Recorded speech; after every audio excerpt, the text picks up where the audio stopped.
They convicted Raymond Cortell of first-degree murder in 1999. Then, in 2023, a paralegal in Maricopa County unsealed Box 14, a box signed out, logged as destroyed, and yet sitting on a warehouse shelf, and found a blood-typing report the jury never saw. So why did the official trial transcript say that report did not exist? Raymond Cortell was 41 when the verdict came in. The jury took 3 hours. Life without parole. The case, by every official record, was clean.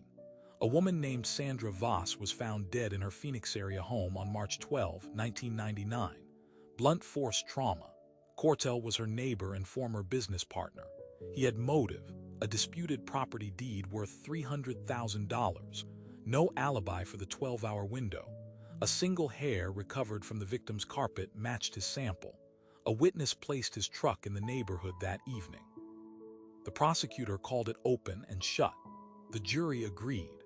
Box 14 was labeled Evidence File 1999 CR 4471. It had been signed out in February 2001 by a lab supervisor named Dennis Orr, who died of a cardiac event in 2003, with a chain of custody notation reading transferred, no longer required for appeals. No disposal record was ever filed with the county. When the paralegal opened it in 2023, it contained 214 pages that had never entered the trial record.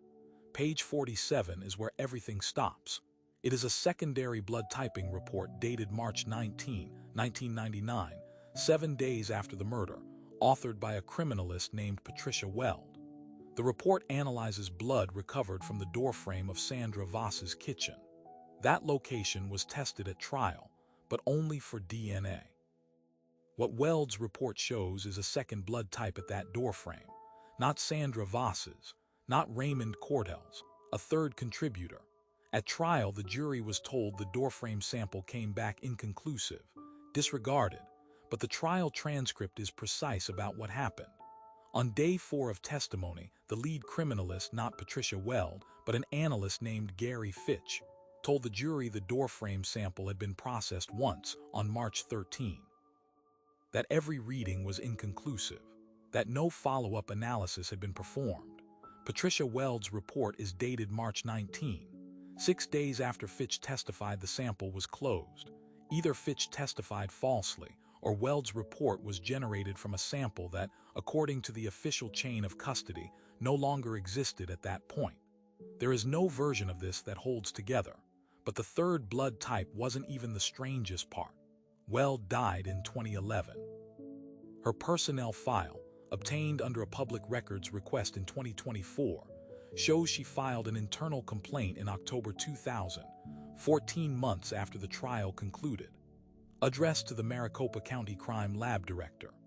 It alleged that a blood sample had been retested without authorization or documentation, and that findings had been, in her words, withheld from the defense pursuant to a verbal instruction from the case supervisor. The complaint was marked received.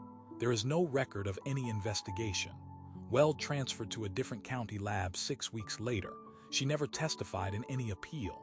Whatever she knew, she took with her. Here is where the timeline goes somewhere no one anticipated. Remember the property deed, the $300,000 dispute that anchored Cortell's motive. The third blood type in Weld's report belongs to someone. That someone has never been identified. In late 2023, the defense submitted a request to run the genetic profile against CODIS, the FBI's national DNA database. The request was denied. The grounds: Box 14's chain of custody was incomplete, making its contents procedurally inadmissible for investigative purposes. The evidence that could name a third person at the scene of that murder cannot be used because the concealment of that evidence made it legally untouchable. The box was hidden so effectively that its own rediscovery is the thing that disqualifies it. That is either the worst coincidence in Arizona judicial history, or it is a system doing precisely what someone needed it to do. Raymond Cortell is 66. He has filed 7 appeals, denied each time. In March 2024, the Maricopa County District Attorney's Office issued a statement.